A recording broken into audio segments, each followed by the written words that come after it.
Hello student, welcome to my channel.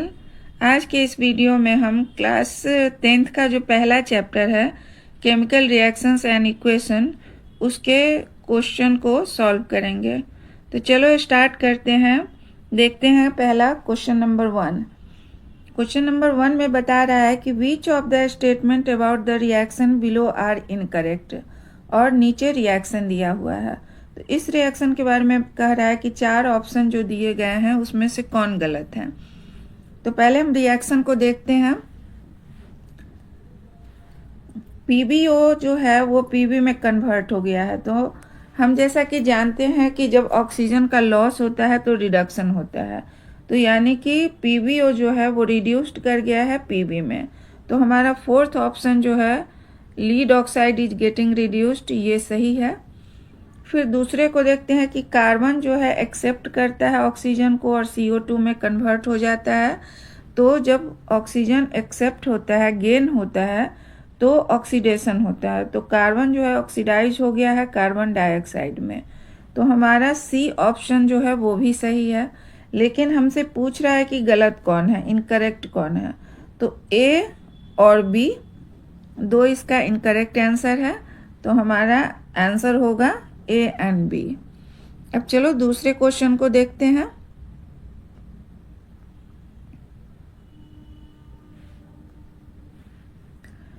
दूसरा question है Fe2O3 2Al Al2O3 और 2Fe। The above reaction is an example of किस तरह का रिएक्शन है। तो पहले हम कॉम्बिनेशन रिएक्शन को देखते हैं। कॉम्बिनेशन रिएक्शन में हम क्या पढ़े थे कि जब कोई दो या दो से अधिक रिएक्टेंट आपस में मिलते हैं तो एक सिंगल प्रोडक्ट देते हैं। तो यहाँ पे दो रिएक्टेंट तो है लेकिन सिंगल प्रोडक्ट नहीं है, इसलिए ये रिएक्शन जो है वो कॉम्बिनेशन रिएक्शन नहीं है। तो दूसरे को चेक करते हैं। दूसरा है double displacement reaction. Double displacement reaction में देखे थे कि दो कंपाउंड जब आपस में रिएक्शन करते हैं तो आयन का एक्सचेंज करते हैं। जैसे ए डी से कंबाइंड हो जाता है और बी सी से कंबाइंड हो जाता है, तो देता है A D plus B C. तो इस तरह का यहाँ पे कुछ नहीं है, दो कंपाउंड नहीं है यहाँ पे एक तो कंपाउंड है लेकिन एक जो है एलिमेंट है, सिंगल एलिमेंट है। तो इसलिए ये डबल डिस्प्लेसमेंट रिएक्शन नहीं है।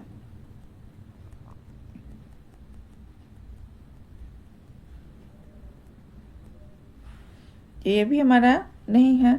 डिस्प्लेसमेंट रिएक्शन को चेक करते हैं। डिस्प्लेसमेंट रिएक्शन में हमने पढ़ा था कि कोई एलिमेंट है वो दूसरे एलिमेंट को उसके कंपाउंड से रिप्लेस करके और एक न्यू कंपाउंड बनाता है और एलिमेंट को बाहर निकाल देता है। और कंडीशन होता है कि ए more reactive than B.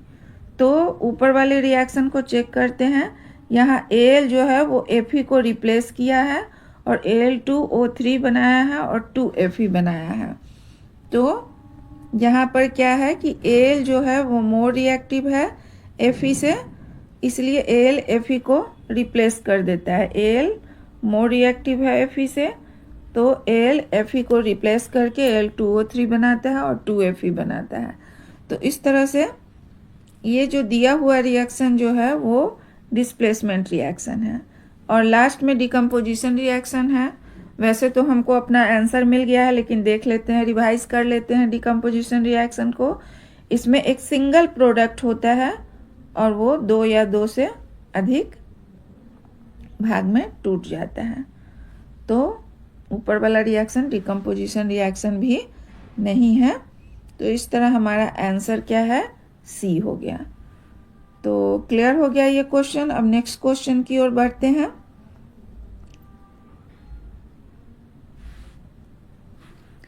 Next question में है what happens when dilute hydrochloric acid is added to iron filing, tick the correct answer. तो इक्वेशन लिखते हैं। Dilute HCl plus Fe FeCl3 plus hydrogen gas निकलता है। तो हमारा ऑप्शन 1 इसका सही आंसर है, आंसर ए। इसमें हाइड्रोजन गैस निकलता है और आयरन क्लोराइड बनता है। अब क्वेश्चन 4 को देखते हैं। 4 में क्या है? 4 कह रहा है what is balanced chemical equation, why should chemical equations be balanced.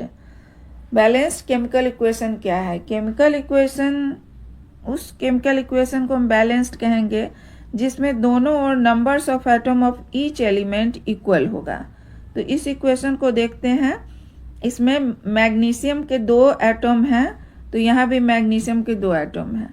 यहाँ ऑक्सीजन के 2 एटम हैं, तो इसमें भी ऑक्सीजन के 2 एटम हैं। तो इस तरह जब दोनों और numbers of atom of each element equal होगा तो हमारा वो रिएक्शन जो है बैलेंस्ड केमिकल इक्वेशन कहलाएगा। देखते हैं डिफिनेशन क्या कह रहा है। When numbers of atoms of each element on both sides are equal, then this chemical equation is balanced chemical equation. Clear? अब दूसरा कह रहा है कि why should chemical equation be balanced? Chemical equation को हमें बैलेंस क्यों करना पड़ता है? क्योंकि लॉज ऑफ मास एक्शन के अनुसार हम जानते हैं कि मास can neither be created nor destroyed in chemical reaction. तो इसलिए मास रिएक्टेंट का जो है मास प्रोडक्ट का है वो इक्वल होना चाहिए। Numbers of atom of each elements remains the same before and after a chemical reaction. इसीलिए हमें केमिकल इक्वेशन को बैलेंस करना पड़ता है। ठीक है, अब नेक्स्ट क्वेश्चन को देखते हैं।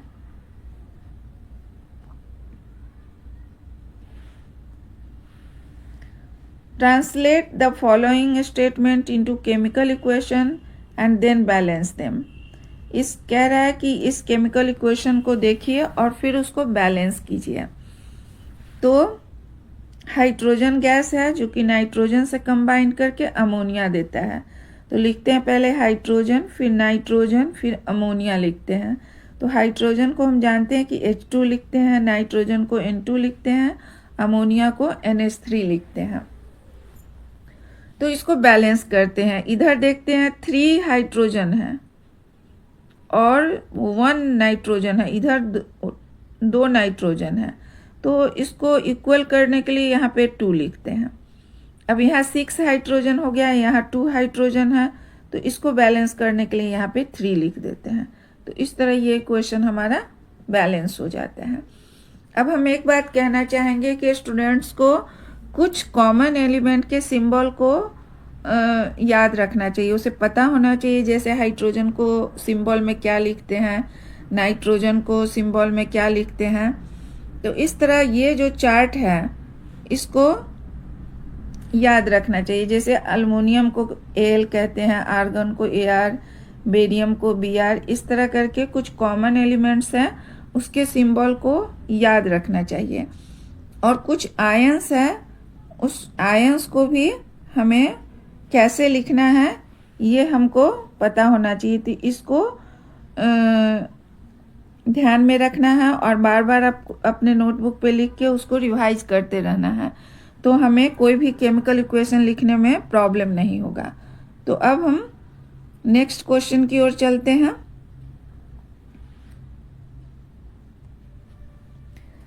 नेक्स्ट क्वेश्चन कह रहा है कि hydrogen sulphide gas burns in air to give water and sulphur dioxide.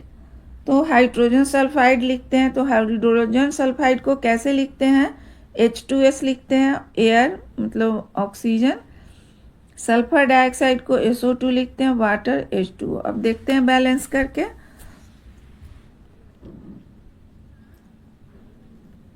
यहाँ पे 3 हाइड्रोजन है, सॉरी 3 ऑक्सीजन है और यहाँ 2 ही ऑक्सीजन है।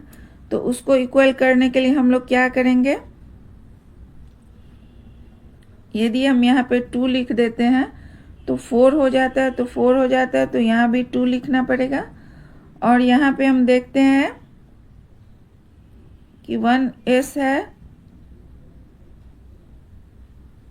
H2 2 हो गया है यहाँ पे, 4 हो गया है हाइड्रोजन, और यहाँ पे 2 ही हाइड्रोजन है, तो इसको इक्वल करने के लिए 2 लिखते हैं।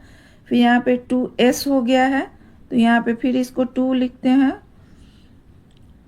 तो 4 to 6 हो गया है, तो यहाँ पे हम 3 ऑक्सीजन लिखते हैं। तो इस तरह ये बैलेंस हो जाता है। तो इस तरह दोनों ओर हम नंबर ऑफ एटम को काउंट करके इक्वेशन को बैलेंस करते हैं। और एक है हीट एंड ट्रायल मेथड, लेकिन वो थोड़ा लंबा हो जाता है और एग्जाम में उतना टाइम रहता नहीं है, इसीलिए हमें शॉर्ट मेथड से चलना चाहिए। तो बेरियम क्लोराइड है। अब हम पीछे बताए हैं कि स्टूडेंट को पता होना चाहिए कि कोई आयन को हम कैसे लिखते हैं या किसी एलिमेंट का क्या सिंबल होता है, इसको हमेशा माइंड में रखना है। और कभी कभी प्रैक्टिस करते करते भी हमें याद हो जाता है। जैसे बेरियम है, तो बेरियम जो होता है उसका +2 होता है आयन, और क्लोराइड है तो क्लोरीन का 1 होता है,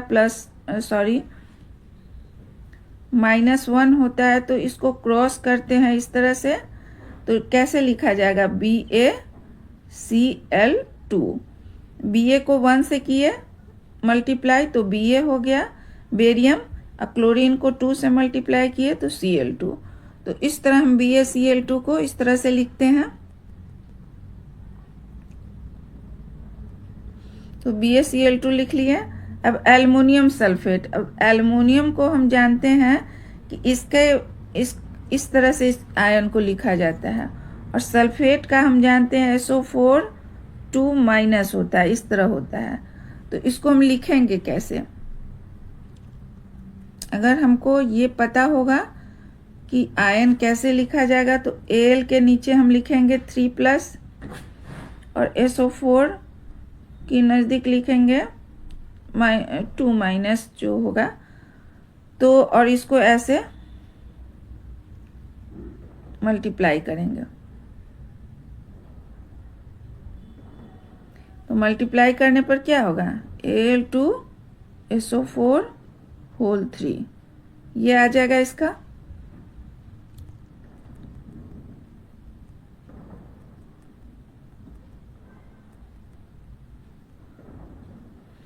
इस तरह, सॉरी यहाँ पे थोड़ा गलत लिखा हुआ है, Al2SO4 होल 3 होगा यहाँ पे। तो बनता क्या है, एल्युमिनियम क्लोराइड। इसी तरह से हम एल्युमिनियम क्लोराइड का भी स्ट्रक्चर लिख लेंगे और बेरियम सल्फेट का भी लिख लेंगे BaSO4। अब इसे बैलेंस करेंगे। कैसे बैलेंस करेंगे, यहाँ पे देख रहे हैं कि SO4 होल 3 है और यहाँ पे 1 ही SO4 है, तो पहले तो इसमें 3 ऐड कर लेंगे। अब 3Ba हो गया, तो फिर यहाँ पे 3 ऐड करते हैं, 6Cl हो गया, लेकिन यहाँ 3 ही Cl है, तो 2Cl लिखेंगे। तो अब काउंट करते हैं, तो दोनों ओर इक्वल हो जाएगा, 3Ba 6Cl, तो यहाँ पर भी 6Cl हो गया, और Al2 तो यहाँ पर 2Al हो गया, SO4 होल 3 है, तो यहाँ पर 3SO4 हो गया। तो इस तरह ये इक्वेशन हमारा बैलेंस हो गया।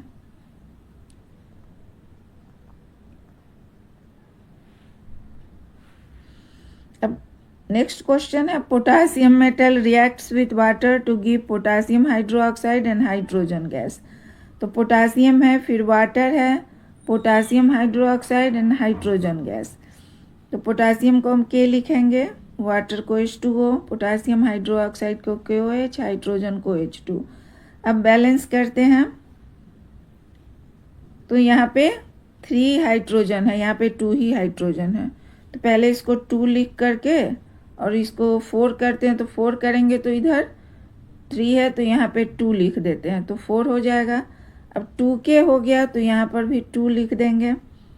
2 ऑक्सीजन है, यहाँ भी 2 ऑक्सीजन है, तो इस तरह ये बैलेंस हो गया। फिर से एक बार देखते हैं, 4H हो गया इधर, तो यहाँ भी 4H है, 2O है, तो यहाँ भी 2O है, 2K है, तो यहाँ भी 2K है। तो ये इक्वेशन अब मेरा बैलेंस हो गया।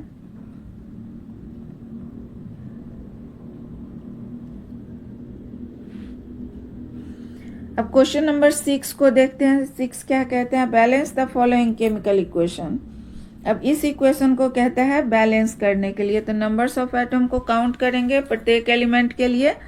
तो NO3 होल 2 है, पहले देखेंगे यहाँ पे 1 ही NO3 है, तो यहाँ पर सबसे पहले 2 ऐड कर देंगे। अब काउंट करते हैं कि इधर 2H और यहाँ पे 2H, मतलब 4H है, तो यहाँ पे 2 ही H है, तो पहले इसको करते हैं तो 4H हो जाएगा। NO3 बैलेंस हमारा हो चुका है, कैल्शियम 1 है, 1 ही है, ऑक्सीजन 2 है, तो ऑक्सीजन 2 है, यहाँ 6 है, 8 है, तो यहाँ पे 6 है और यहाँ पर 2 है तो 8 है। तो अब ये बैलेंस हो गया है। तो बैलेंस होने के बाद ये बन जाएगा 2HNO3, CaOH2 और CaNO3 whole 2 and 2H2O। Next हम देखते हैं NaOH, H2SO4, Na2SO4 और H2O। काउंट करते हैं, 1SO4 है, 1SO4 है, तो यहाँ पर भी 1SO4 है। यहाँ पे Na2 है, तो यहाँ पे 2 ऐड करेंगे तो इक्वल हो जाएगा। अब हम हाइड्रोजन को बैलेंस करते हैं। यहाँ पे 2 हाइड्रोजन है, 2 4 हाइड्रोजन है, यहाँ पे 2 ही हाइड्रोजन है, तो यहाँ पे 2 ऐड कर देते हैं।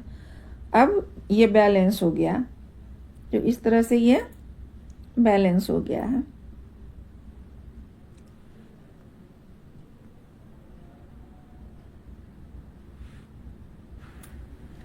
क्वेश्चन सी देखते हैं, NaCl plus AgNO3, AgCl NaNO3, तो 1 NO है, तो यहाँ भी 1 Na है, NO3 है, तो यहाँ भी NO3 है, फिर Ag1 है, वो Ag भी 1 है, Cl1 है, तो यहाँ भी Cl1 है। इस तरह ये इक्वेशन ऑलरेडी बैलेंस्ड है,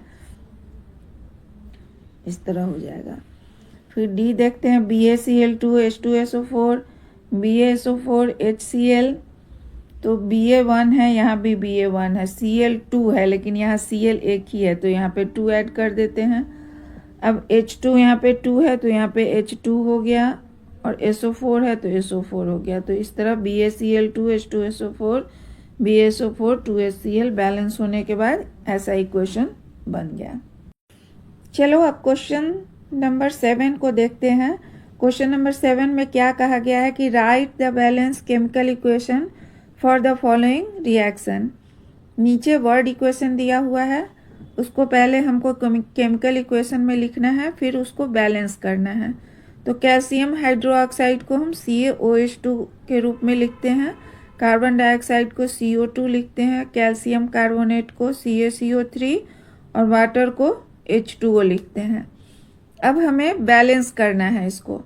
तो बैलेंस करने के लिए एक तो हीट एंड ट्रायल मेथड है, जो कि काफ़ी लंबा है, तो हम लोग शॉर्ट में इसको सॉल्व करते हैं कि दोनों ओर numbers of atom each element का काउंट करते हैं, और जहाँ भी अनबैलेंस है उसको बैलेंस करते हैं। तो यहाँ देखते हैं पहले कि कैल्शियम तो 1 ही है दोनों ओर, तो इसमें तो कोई प्रॉब्लम नहीं है। ऑक्सीजन काउंट करते हैं कि ऑक्सीजन यहाँ 2 and 2 4 है, यहाँ भी 4 है, 3 और 1 4 है, तो वो भी बैलेंस है। 2H है, तो यहाँ भी 2H है, तो यानी कि ये इक्वेशन ऑलरेडी बैलेंस्ड है। दिस इक्वेशन इज बैलेंस्ड, तो इसमें हमें कुछ चेंज करने की ज़रूरत नहीं है। नेक्स्ट क्वेश्चन को देखते हैं, zinc plus silver nitrate, zinc nitrate and silver. तो पहले इसको केमिकल इक्वेशन में लिखते हैं, Zn सिल्वर नाइट्रेट का AgNO3 होगा, और जिंक नाइट्रेट का ZnNO3 होल 2 होगा, और सिल्वर का Ag होगा। कहने का मतलब ये तो बैलेंस्ड है, पहले हम ऐसे लिख लेते हैं, Zn प्लस AgNO3, और फिर लिखते हैं ZnNO3 होल 2 और प्लस Ag, ऐसा लिखते हैं। तो यहाँ पे तो Zn 1 1 है, तो वो तो ठीक है। NO3 यहाँ पे 1 ही है, और यहाँ पे NO3 2 है, तो यहाँ पे 2 ऐड कर देंगे, यहाँ 2 Ag हो जाएगा, तो फिर यहाँ 2 Ag करेंगे बैलेंस करने के लिए। तो हमारा बैलेंस करने के बाद इक्वेशन हो जाएगा Zn plus 2 AgNO3, ZnNO3 whole 2 और प्लस 2 Ag। तो इस तरह ये इक्वेशन बैलेंस हो गया।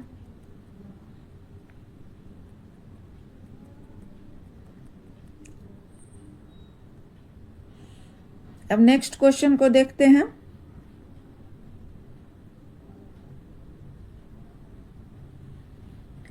नेक्स्ट क्वेश्चन कह रहा है कि एल्युमिनियम, तो एल्युमिनियम को हम Al लिख देते हैं। और कॉपर क्लोराइड है तो कॉपर क्लोराइड को लिखते हैं CuCl2।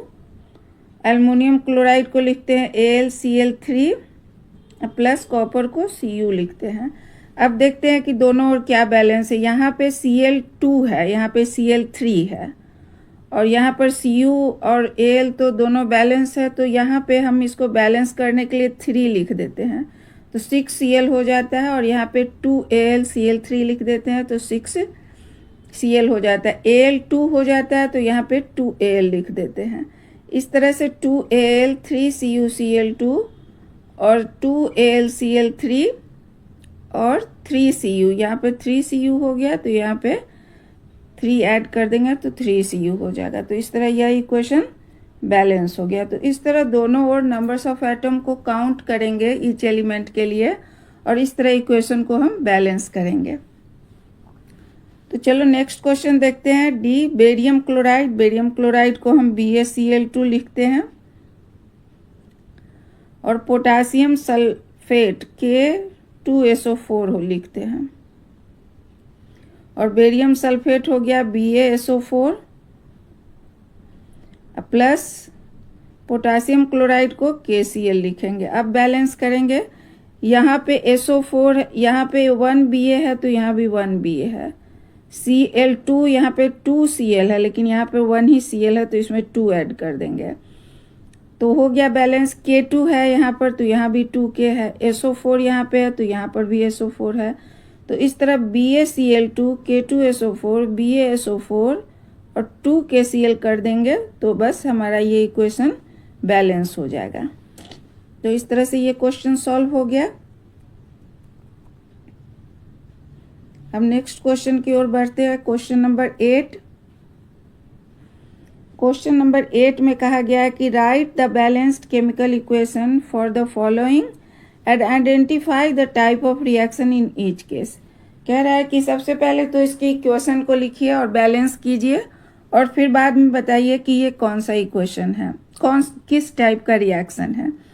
तो पहले हम इसके केमिकल इक्वेशन को लिखेंगे। पोटासियम ब्रोमाइड, तो पोटासियम ब्रोमाइड लिखे। Barium iodide BaI2, potassium iodide Ki लिखे। बेरियम ब्रोमाइड तो BaBr2 लिखे। अब इसको क्या है कि बैलेंस कर लेंगे। तो बैलेंस करने में क्या है, बैलेंस करने के बाद हम 2KBr हो गया BaI2 और 2Ki BaBr2 होल S हो गया जब बैलेंस किए। तो अब किस प्रकार का रिएक्शन है, तो यहाँ पे हम देख रहे हैं कि दो कंपाउंड है, इसने अपने आयन का एक्सचेंज किया है। तो जब आयन का एक्सचेंज किस रिएक्शन में होता है, डबल डिस्प्लेसमेंट रिएक्शन में होता है। K जो है वो I2 को रिप्लेस किया है और Ba जो है Br को रिप्लेस किया है तो BaBr2 बन गया है और Ki बन गया है। तो इस तरह का जो रिएक्शन है इसको हम डबल डिस्प्लेसमेंट रिएक्शन कहते हैं। सेकेंड रिएक्शन को हम देखते हैं। जिंक कार्बोनेट है ZnCO3, जिंक ऑक्साइड ZnO और कार्बन डाइऑक्साइड CO2 है। तो इसमें देखते हैं कि एक सिंगल प्रोडक्ट जो है वो दो सिंगल रिएक्टेंट जो है वो दो प्रोडक्ट में टूट गया है। तो ऐसा जो रिएक्शन होता है उसको हम क्या कहते हैं, डिकम्पोजिशन रिएक्शन कहते हैं। तो हमारा आंसर है डिकम्पोजिशन रिएक्शन।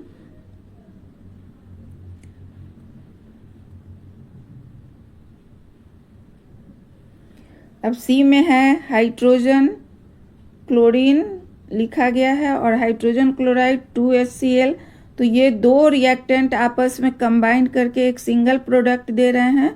तो इस तरह का जो रिएक्शन होता है इसको हम कॉम्बिनेशन रिएक्शन कहते हैं, जो कि हम पहले बता चुके हैं कि जब दो या दो से अधिक रिएक्टेंट मिलते हैं तो एक सिंगल प्रोडक्ट बनाते हैं। तो ऐसा रिएक्शन कॉम्बिनेशन रिएक्शन कहलाता है। तो इसी टाइप का कुछ रिएक्शन यहाँ पे हो रहा है, इसलिए कॉम्बिनेशन रिएक्शन है। डी को देखते हैं, मैग्नीशियम प्लस हाइड्रोक्लोरिक एसिड है और मैग्नीशियम क्लोराइड देता है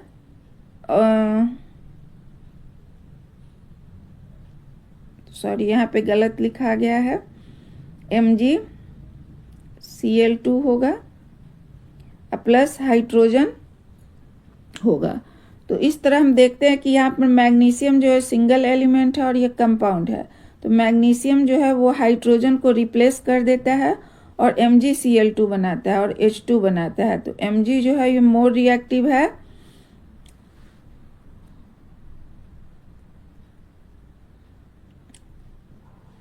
Mg जो है वो मोर रिएक्टिव है हाइड्रोजन से, तो इसलिए ये हाइड्रोजन को रिप्लेस कर देता है और खुद इसके साथ कंपाउंड बना लेता है।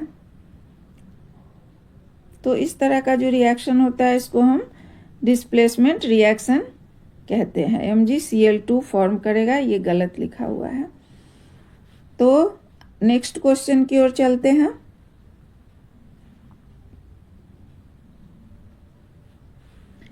नेक्स्ट क्वेश्चन 9 कह रहा है, what does one mean by exothermic reaction and endothermic reaction, give example.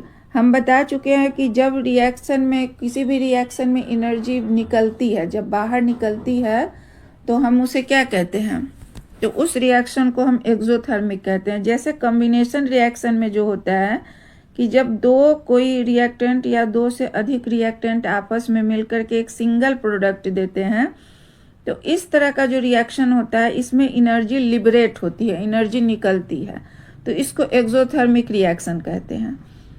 तो दूसरा रिएक्शन है डिकम्पोजिशन रिएक्शन, जिसमें एक सिंगल प्रोडक्ट जो है सिंगल रिएक्टेंट जो है वो दो या दो से अधिक प्रोडक्ट में कन्वर्ट हो जाता है, तो इसमें ये एनर्जी को एब्जॉर्ब करता है, तो इसको इंडोथर्मिक रिएक्शन कहते हैं। उसके बाद ये ब्रेक कर जाता है दो या दो से अधिक प्रोडक्ट में। तो एक्सोथर्मिक रिएक्शन में हीट निकलती है और इंडोथर्मिक रिएक्शन में हीट को एब्जॉर्ब किया जाता है। तो देखते हैं इसके डेफिनेशन को। एक्सोथर्मिक रिएक्शन, तो an exothermic reaction is a chemical reaction in which heat energy is release to the surrounding, surrounding में हीट एनर्जी निकलती है, तो ऐसे रिएक्शन को हम एक्सोथर्मिक रिएक्शन कहते हैं। ये नहीं होगा। कैरेक्टरिस्टिक्स इसका क्या है, heat is given out, heat बाहर निकलता है। The temperature of the surrounding increase, generally है कि जब हीट निकलेगा, एनर्जी निकलेगी, तो सराउंडिंग का जो टेम्परेचर वो इंक्रीज करेगा। The energy of the product is lower than the reactant, reactant से प्रोडक्ट का जो एनर्जी है वो कम होगा। तो जैसे कि इसका एग्जाम्पल है रेस्पिरेशन, जब ग्लूकोज का रेस्पिरेशन होता है, जब हम कुछ खाना खाते हैं तो कार्बोहाइड्रेट लेते हैं, कार्बोहाइड्रेट धीरे धीरे जो है सिंपलर ग्लूकोज में टूट जाता है, और जब हम श्वास लेते हैं, ब्रेथ लेते हैं, तो ये जो है CO2 H2O और एनर्जी में टूट जाता है। इसी एनर्जी से हम अपना जनरल जो जीवन का वर्क होता है वो हम करते हैं। तो रेस्पिरेशन जो है एक्सोथर्मिक रिएक्शन का एक एग्जाम्पल है। अब इंडोथर्मिक रिएक्शन को देखते हैं।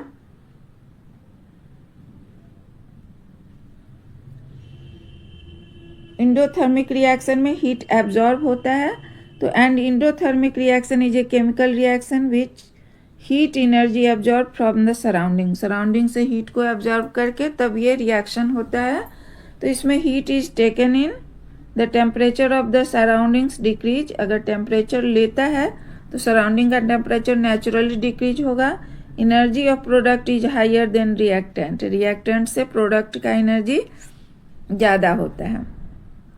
तो फोटोसिंथेसिस, प्लांट जो है अपना भोजन जो बनाती है, जो ग्लूकोज प्रोड्यूस करती है, बनाती है, वो कैसे बनाती है, सनलाइट की उपस्थिति में और क्लोरोफिल की मदद से जो है वो CO2 और H2O मिला करके ग्लूकोज और ऑक्सीजन बनाती है। तो इस तरह के प्रोसेस में क्या होता है, सनलाइट क्या है, एनर्जी का ही एक फॉर्म है, तो वो एब्जॉर्ब किया जाता है। तो जब एब्जॉर्ब किया जाता है तो ये एक इंडोथर्मिक रिएक्शन है। तो इंडोथर्मिक रिएक्शन को हम जान गए कि ये एक ऐसा केमिकल रिएक्शन है जिसमें एनर्जी को एब्जॉर्ब किया जाता है।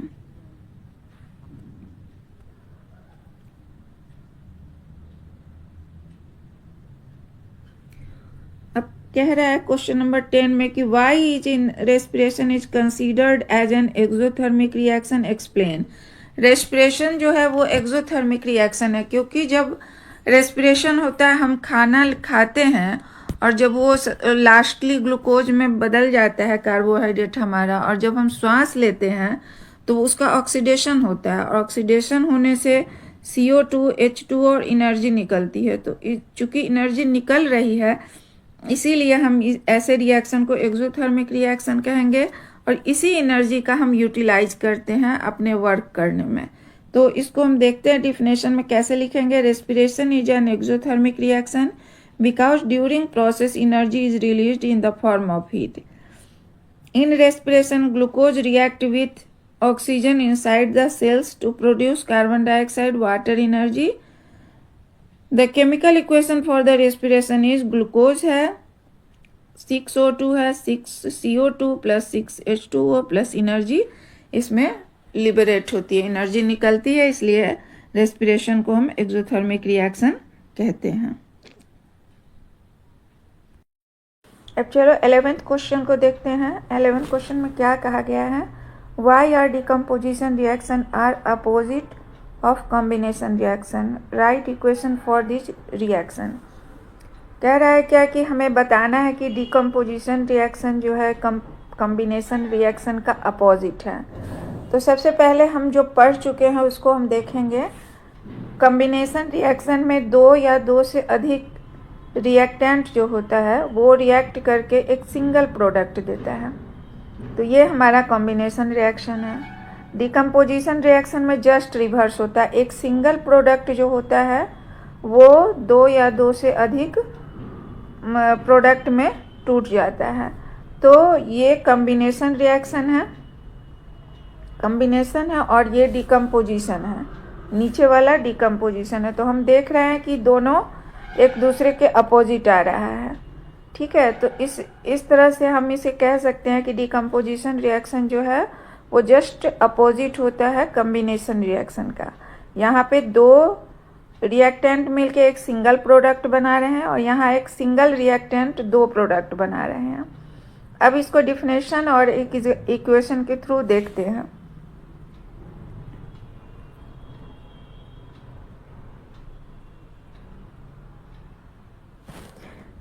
In this reaction, a single reactant breaks into two or more products. Here energy is absorbed. It is an endothermic reaction.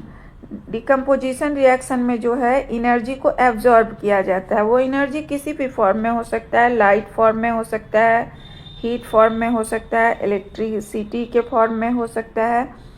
तो ये एनर्जी एब्जॉर्ब करके दो या दो से अधिक प्रोडक्ट में टूट जाता है। तो यहाँ पे हम लेते हैं लाइमस्टोन, इसे हम कैल्शियम कार्बोनेट भी कहते हैं। इसको जब हीट करते हैं तो ये कैल्शियम ऑक्साइड और कार्बन डाइऑक्साइड में टूट जाता है। इसको कैल्शियम ऑक्साइड को हम क्विकलाइम भी कहते हैं। और जो अंदर में लिखा हुआ है वो एक्चुअली इसके स्टेट को बता रहा है कि CaO जो है वो सॉलिड स्टेट में है, CO2 जो है वो गैसियस स्टेट में है, और CaCO3 भी सॉलिड स्टेट में है। तो इस तरह हम देख रहे हैं कि डिकम्पोजिशन रिएक्शन में क्या होता है, एक सिंगल रिएक्टेंट जो है दो प्रोडक्ट में टूट जाता है। अब आगे देखते हैं कि कॉम्बिनेशन रिएक्शन क्या है।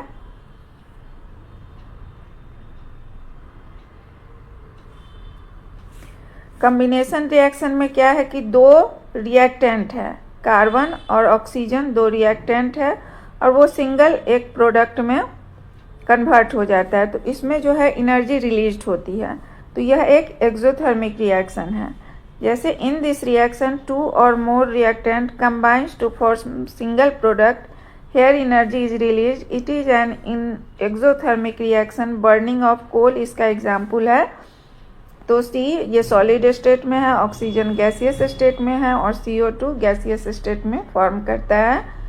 thus इस प्रकार हम देख सकते हैं कि the decomposition reaction is just opposite of the combination reaction.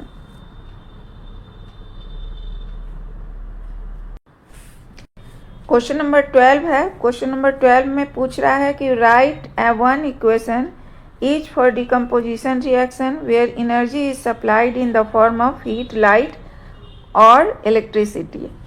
हम बता चुके हैं कि जब डिकम्पोजिशन रिएक्शन में एनर्जी एब्जॉर्ब किया जाता है तो वो हीट फॉर्म में भी हो सकता है, लाइट फॉर्म में भी हो सकता है, इलेक्ट्रिसिटी के भी फॉर्म में हो सकता है।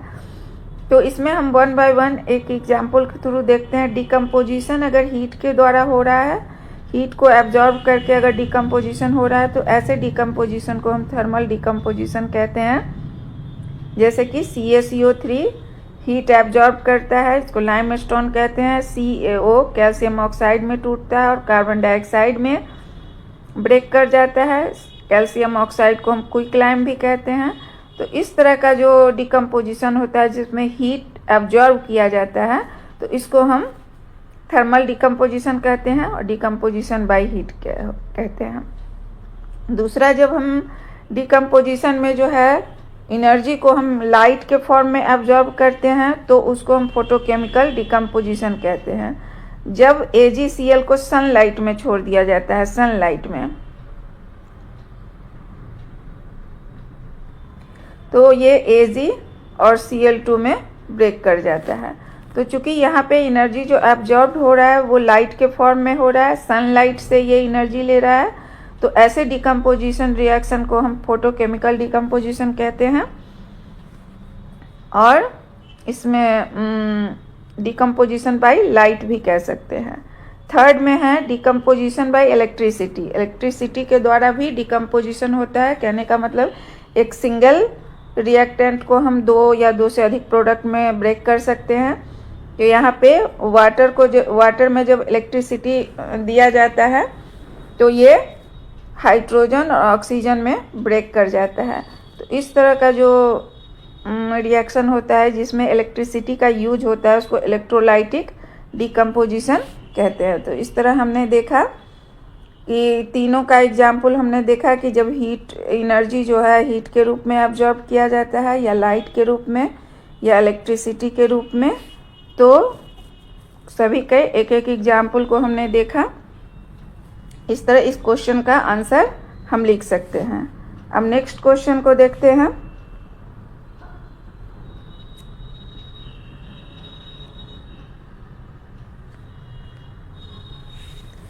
नेक्स्ट क्वेश्चन है what is difference between displacement and double displacement reaction, write equation for this reaction. तो पहले देखते हैं कि डिस्प्लेसमेंट रिएक्शन में हम क्या देखे थे कि एक एलिमेंट है और दूसरे एलिमेंट का कंपाउंड होता है और वो ये एलिमेंट जो है इस एलिमेंट को रिप्लेस कर देता है और न्यू कंपाउंड बनाता है और वो एलिमेंट बाहर निकल जाता है। ऐसा इसलिए होता है क्योंकि A is more reactive than B, तो A जो है B को रिप्लेस कर देता है। तो इस तरह का जो रिएक्शन बनता है उसको हम कहते हैं डिस्प्लेसमेंट रिएक्शन। अब इसके डिफिनेशन को देखते हैं। Displacement reaction, in this reaction one element replaces another element from its compound, उसके कंपाउंड से उस एलिमेंट को दूसरे एलिमेंट को रिप्लेस करता है। It usually happens when A more reactive element displaces A less reactive elements. ये एग्जाम्पल है जो कि अभी हमने समझाया।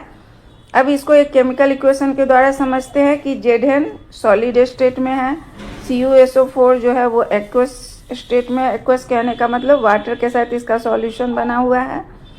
तो ये ZnSO4 एक्वस देता है और कॉपर सॉलिड फॉर्म में देता है। तो यहाँ हम देख रहे हैं कि Zn जो है वो मोर रिएक्टिव है देन Cu के। तो Zn जो है Cu को रिप्लेस कर देता है और खुद जाकर ZnSO4 न्यू कंपाउंड बनाता है और Cu बाहर निकल जाता है। Zn is more reactive than Cu. Zn displaces copper from copper sulfate solution. तो इस तरह हम देखें कि डिस्प्लेसमेंट रिएक्शन क्या है। अब हम देखेंगे double displacement reaction.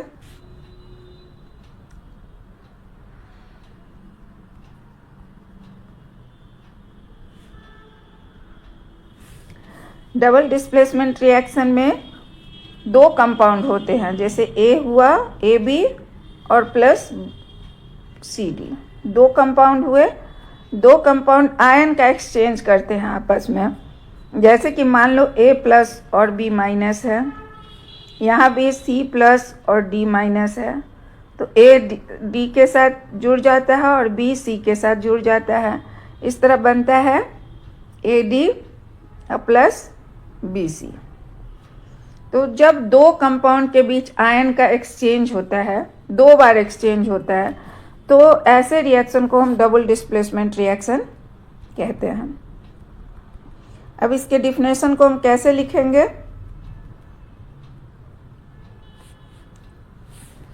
In this reaction two compounds exchange their ions to form two new compounds. It usually occurs in aqueous solution and often form a precipitate, gas और water। इस तरह का जब रिएक्शन होता है तो precipitate फॉर्म होता है। precipitate किसे कहते हैं? insoluble solid जो होता है उसको हम precipitate कहते हैं। मान लो कि ये कोई बीकर है और जब इसमें हम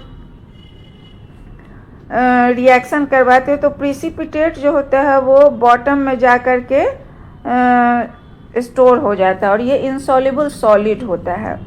तो इस तरह का जो रिएक्शन होता है वो जनरली डबल डिस्प्लेसमेंट रिएक्शन में होता है। अब यहाँ पे देख रहे हैं कि BaSO4 जो है वो BaSO4 यहाँ पर प्रिसिपिटेट के रूप में स्टोर्ड हो जाता है बॉटम में, और NaCl जो है एक्वस के रूप में ऊपर में रहता है। तो BaCl2 एक्वस मतलब वाटर में सॉल्यूशन बना हुआ है। Na2SO4 जब रिएक्ट करता है तो BaSO4 का जो है प्रिसिपिटेट बनता है, जो कि बॉटम में सेटल हो जाता है और NaCl बनता है। तो barium sulphate formed as precipitate. Precipitate समझ गया है कि इनसॉल्युबल सॉलिड है जो कि बॉटम में स्टोर्ड हो जाता है। तो इस तरह का जो रिएक्शन होता है इसको हम डबल डिस्प्लेसमेंट रिएक्शन कहते हैं।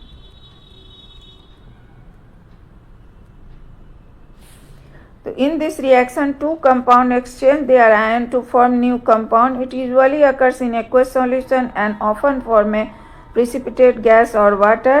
तो ये हुआ और इसका एग्जाम्पल यहाँ पे है barium sulphate formed as precipitate. अब नेक्स्ट क्वेश्चन को देखते हैं।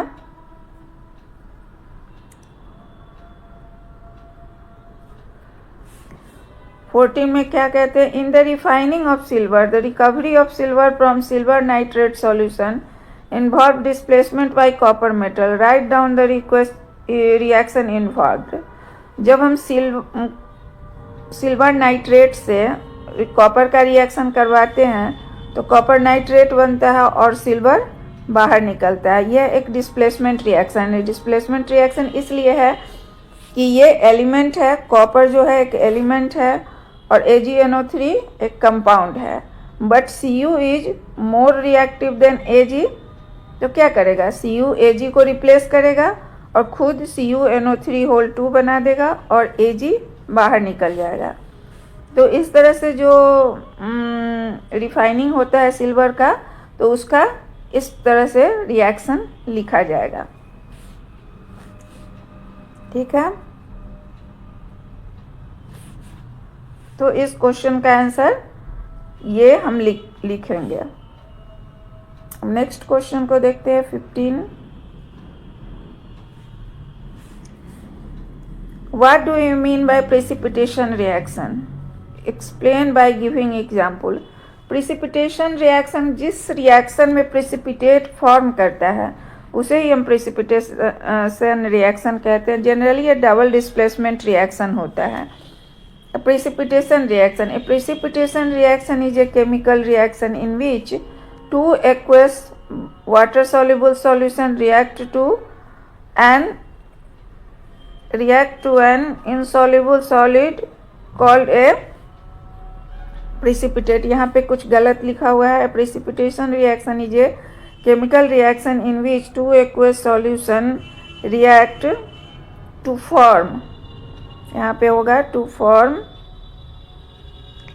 N insoluble solid called precipitate. The solid formed separate from the solution, ये रिएक्शन लिखेंगे। इसमें BaSO4 जो है वो precipitate के रूप में फॉर्म करता है, जो कि हम पहले बता चुके हैं कि जब किसी में इसमें रिएक्शन होता है BaCl2 और Na2SO4 के साथ, तो BaSO4 जो है वो बॉटम में insoluble solid के रूप में स्टोर हो जाता है, मतलब सेटल कर जाता है और ऊपर NaCl हो जाता है। तो ये BaSO4 का प्रिसिपिटेट फॉर्म करता है और यह एक डबल डिस्प्लेसमेंट रिएक्शन है, क्योंकि BaSO4 से जुड़ जाता है और Na जो है वो Cl से जुड़ जाता है, 2 बार आयन का एक्सचेंज होता है। तो यह डबल डिस्प्लेसमेंट रिएक्शन भी है और इस रिएक्शन में प्रिसिपिटेट फॉर्म करता है BaSO4 का। जनरली इसको इस तरह के सिंबल से दिखाते हैं जो प्रिसिपिटेट फॉर्म करता है, और चूंकि इस रिएक्शन में प्रिसिपिटेट का फॉर्मेशन होता है इसलिए इसको प्रिसिपिटेशन रिएक्शन कहते हैं। तो इस तरह से हम इसके डिफिनेशन को लिखेंगे कि व्हाट इज प्रिसिपिटेशन रिएक्शन, और उसके एग्जाम्पल को लिखेंगे। हम नेक्स्ट क्वेश्चन को देखते हैं 16 में क्या है। Explain the following in terms of gain or loss of oxygen with 2 examples each. पहले ऑक्सीडेशन में क्या देखे थे? ऑक्सीडेशन में अगर ऑक्सीजन गेन होता है when a substance combine with oxygen it is called oxidation, और ये भी कह सकते हैं कि गेन ऑफ ऑक्सीजन जब होता है, गेन ऑफ ऑक्सीजन होता है तो उसको कहते हैं ऑक्सीडेशन, और लॉस ऑफ हाइड्रोजन होगा तो उसको भी कहेंगे ऑक्सीजन। लेकिन चूंकि हमें क्वेश्चन में पूछ रहा है गेन और लॉस के आधार पे बताना है, तो हम बताएंगे कि when a substance combine with oxygen it is called oxidation. कहने का मतलब जब ऑक्सीजन का गेन होगा तो ऑक्सीडेशन होगा, जैसे कि Mg और O2। Mg यहाँ पे क्या हुआ, ऑक्सीजन को गेन किया है या ऑक्सीजन के साथ कंबाइन हो गया है, तो यह रिएक्शन को हम क्या कहेंगे, ऑक्सीडेशन कहेंगे। क्योंकि इसमें ऑक्सीजन का गेन हो रहा है और ऑक्सीजन के साथ मैग्नीशियम कंबाइंड हो रहा है, इसलिए यह रिएक्शन ऑक्सीडेशन रिएक्शन कहलाएगा। Magnesium gain oxygen to form magnesium oxide, so magnesium is oxidise. Magnesium oxidise हो गया और यह रिएक्शन ऑक्सीडेशन कहलाएगा। दूसरे एग्जाम्पल को देखते हैं। यहाँ भी कार्बन ऑक्सीजन को एक्सेप्ट कर रहा है, गेन कर रहा है और ऑक्सीजन के साथ कंबाइन हो रहा है, इसीलिए ये भी रिएक्शन ऑक्सीडेशन है और बोलेंगे कि carbon is oxidise. Gain oxygen to form carbon dioxide, so carbon is oxidise, और यह रिएक्शन जो ऑक्सीडेशन हो रहा है यहाँ पे, जो इसको ऑक्सीडेशन रिएक्शन कहेंगे।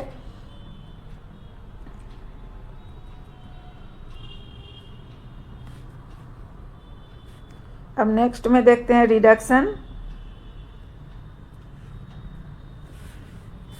रिडक्शन में होता है लॉस ऑफ ऑक्सीजन होगा, loss of oxygen,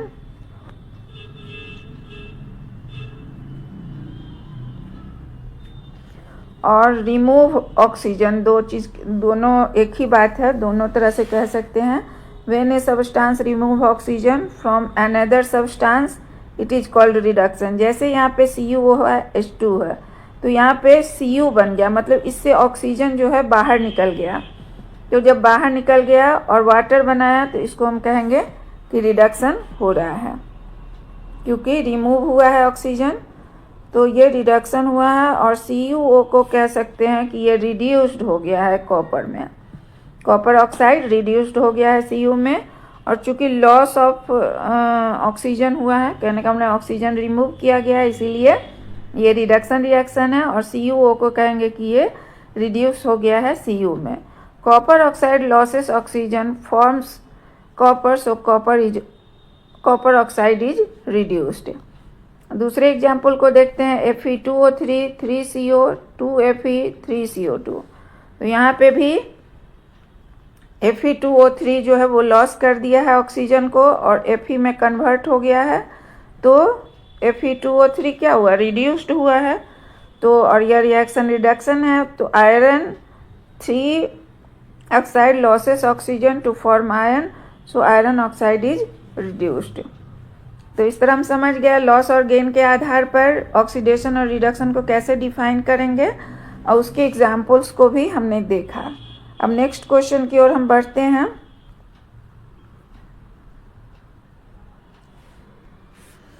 seventeen question है, a shiny brown coloured element X on heating in air become black, name the element X and the black coloured compound formed.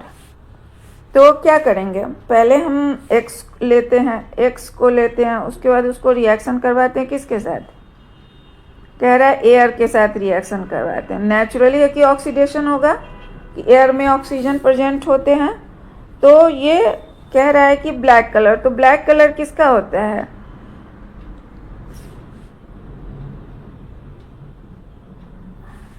CuO का जो होता है वो black colour होता है। तो हम समझते हैं कि X जो है वो कॉपर है।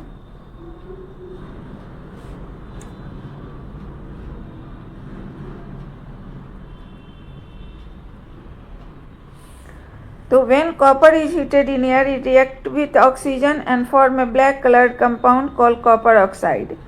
तो हम इस तरह समझ गया कि X जो है, एलिमेंट X जो है वो कॉपर है। ब्लैक कलर्ड कंपाउंड फॉर्म जो किया वो कॉपर 2 ऑक्साइड है। तो इस तरह से X जो दिया हुआ एलिमेंट है वो हमारा कॉपर है। अब नेक्स्ट क्वेश्चन को देखते हैं। नेक्स्ट क्वेश्चन में क्या पूछा जा रहा है, Why do we apply paint on iron article? तुम जानते हो कि आयरन को जब हम ओपनली छोड़ देते हैं तो वो एयर में प्रेजेंट ऑक्सीजन के साथ रिएक्ट कर करके और एक रस्ट का एक जो है सो लेयर ओपन फॉर्म कर जाता है, जिसकी वजह से आयरन जो होता है वो डैमेज हो जाता है। तो इसको हम कैसे प्रोटेक्ट करेंगे, अगर हम आयरन रॉड पे क्या करेंगे, पेंट लगा देते हैं, मान लो ये और आयरन रॉड है, इसके ऊपर से हम पेंट लगा देते हैं, तो ये एयर के कांटेक्ट में नहीं आ पाएगा, क्योंकि बीच में तो पेंट लगा हुआ है, तो ये आयरन जो है वो एयर के कांटेक्ट में नहीं आ पाता है, जिसकी वजह से आयरन का ऑक्सीडेशन नहीं हो पाता है, और ऑक्सीडेशन नहीं हो पाएगा तो रस्ट फॉर्म नहीं करेगा। इसलिए इस तरह से हम अपने आयरन को प्रोटेक्ट कर सकते हैं।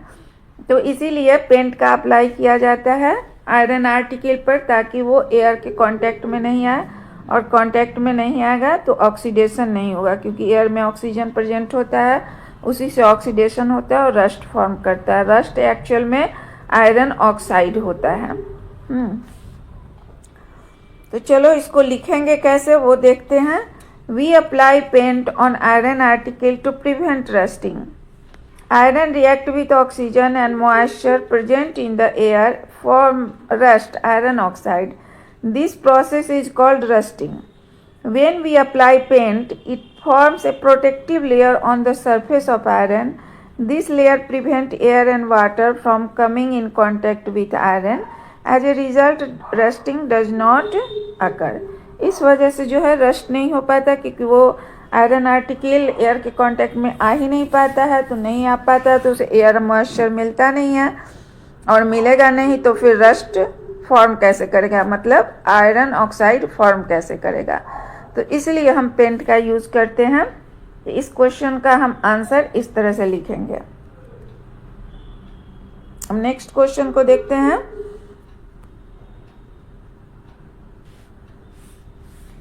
नाइनटीन में लिखा गया, oil and fat containing food item are flushed with nitrogen why. और जो भी मतलब कि आयरन ऑयल या फैट जो फूड कंटेन करता है वो ऑक्सीजन के साथ कांटेक्ट में आता है और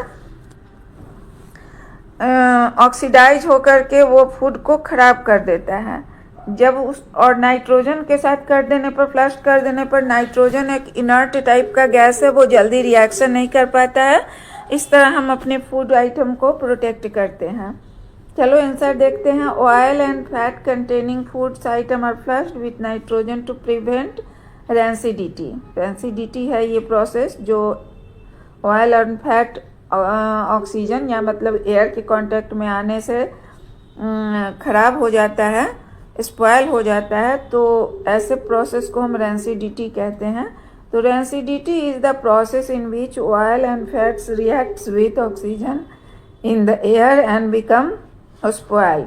This make the food smell and taste bad. Nitrogen is an inert gas. It does not react easily. When nitrogen is filled inside the packet, it removes oxygen and prevent the oxidation of oil and fats. तो अब समझ गए कि nitrogen को हम क्यों flush करते हैं, क्योंकि वह इनर्ट गैस है और वो रिएक्ट नहीं करता है, इस वजह से हमारा फूड प्रोटेक्ट रहता है। लास्ट क्वेश्चन है 20 क्वेश्चन है, ये लास्ट क्वेश्चन है हमारे एक्सरसाइज का। Explain the following terms with one example. Corrosion, corrosion के बारे में बताएंगे। तो कोरोसन क्या है?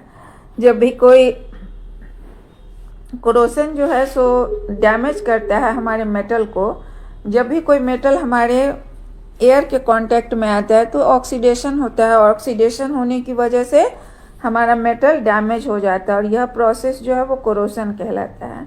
Corrosion is the slow damage और destruction of a metal due to its reaction with air, moisture and other chemicals present in the environment. Environment में जो केमिकल्स प्रेजेंट होते हैं उसके साथ हमारा मेटल रिएक्ट कर जाता है, जिसकी वजह से वो डैमेज हो जाता है। तो इस प्रोसेस को हम कोरोसन कहते हैं। It usually forms a layer of oxide and other compounds on the surface of the metal. Example rusting of iron, बहुत कॉमन सा एग्जाम्पल जो है रस्टिंग ऑफ आयरन है। When iron react with oxygen and water it forms rust iron oxide. इसका reaction ये हम लिखेंगे Fe+3O2 XH2O Fe2O3 XH2O। तो कोरोसन क्या है वो अब हम जान गए। अब नेक्स्ट देखते हैं।